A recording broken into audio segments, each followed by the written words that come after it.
Assalamualaikum warahmatullahi wabarakatuh. Perkenalkan, nama saya Syawarudin, NIM 90500 121076. Di sini saya akan membahas tentang pengertian maksud al-syariah. Maksud merupakan bentuk jamak atau plural dari maksud. Dari akar katanya, verbal gazhada yang berarti menuju, bertujuan, keinginan, dan kesengajaan.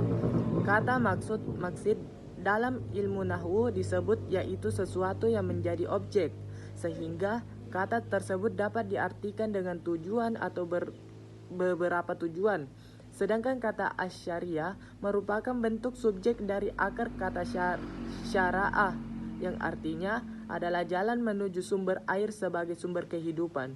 Oleh karenanya, secara terminologis, maksud syariah dapat diartikan sebagai tujuan-tujuan ajaran Islam atau dapat juga dipahami sebagai tujuan-tujuan perbuatan syariat Allah dalam menggariskan syariat Islam.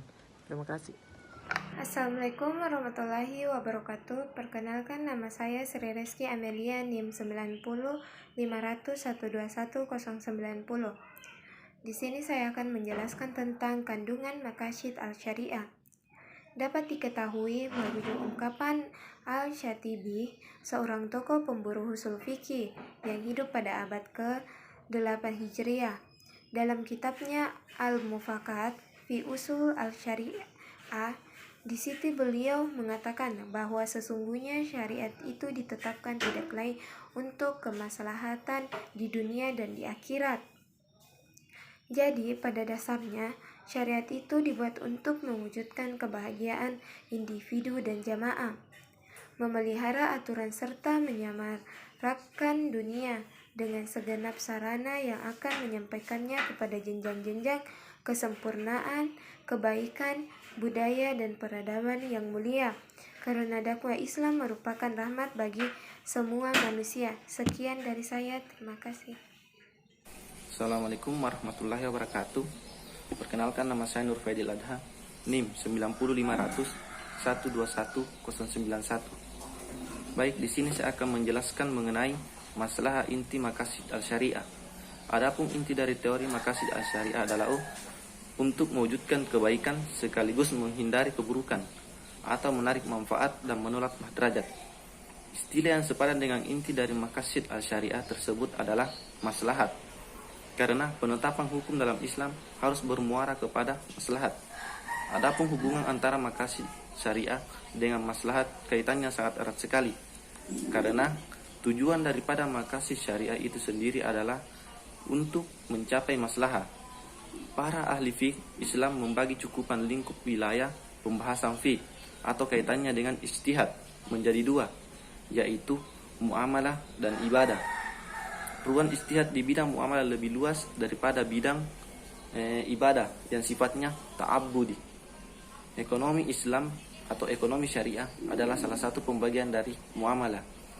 Ekonomi Islam cukup terbuka dalam memunculkan inovasi baru dalam membangun dan mengembangkan ekonomi Islam. Oleh karena itu, prinsip maslahah dalam bidang muamalah menjadi acuan dan patokan yang sangat penting. Maslahah merupakan konsep terpenting dalam membangun ekonomi Islam. Sekian dari saya. Assalamualaikum warahmatullahi wabarakatuh. Assalamualaikum warahmatullahi wabarakatuh. Perkenalkan, nama saya Miftah Sakinah Nisbal, NIM 90500121074. Baik, saya akan menjelaskan kualifikasi maslahah. Maslahah sebagai subtentis dari maqasid al-syariah dapat dibagi sesuai dengan tinjauannya. Bila dilihat dari aspek pengaruhnya dalam kehidupan manusia, maslahah dapat dibagi menjadi 3 tingkatan.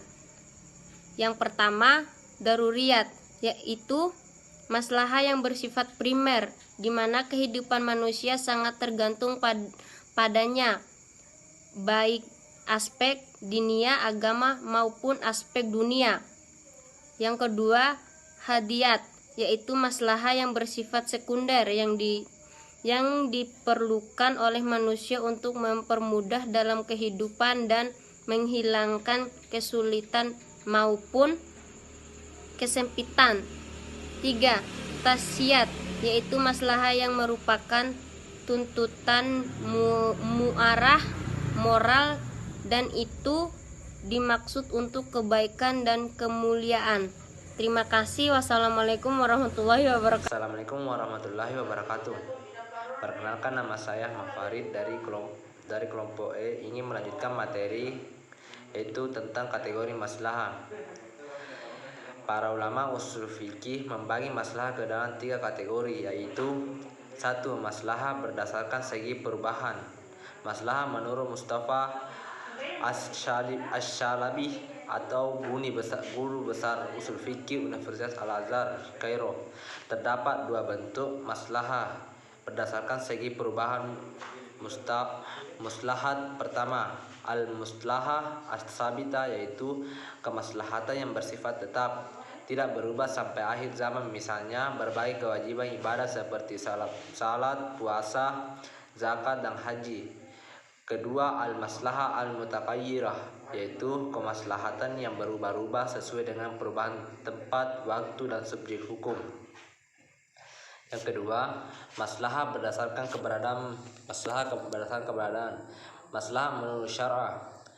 Maslahah semacam ini menurut Mustafa Asy-Syalabi membaginya kepada 3 macam, yaitu yang pertama, al-maslahah al-mutabarah. Al-maslahah al-mutabarah adalah kemaslahatan yang mendapat dukungan oleh syara', baik jenis maupun bentuknya. Al-maslahah al-mulghah. Al-maslahah al-mulghah adalah kemaslahatan yang ditolak oleh syara' karena bertentangan dengan ketentuan syara'. Ketiga, al-maslahah al-mursalah. Al-maslahah al-mursalah adalah kemaslahatan yang didukung oleh sekumpulan makna nas atau ayat atau hadis, bukan oleh nas yang rinci. Kemaslahatan yang keberadaannya tidak didukung syar'ah dan tidak pula dibatalkan atau ditolak syar'ah melalui dalil yang rinci. Yang ketiga, maslahah berdasarkan segi kualitas dan kepentingan kemaslahatan. Para ahli usul fikih mengemukakan beberapa pembagian maslahah berdasarkan segi kualitas dan kepentingan kemaslahatan. Mereka membaginya dalam 3 bentuk sebagai berikut. Yang pertama, al-maslahah al-dauriyah. Yang kedua, al-maslahah al-hajiyah. Yang ketiga, al-maslahah at-tahsiniyah.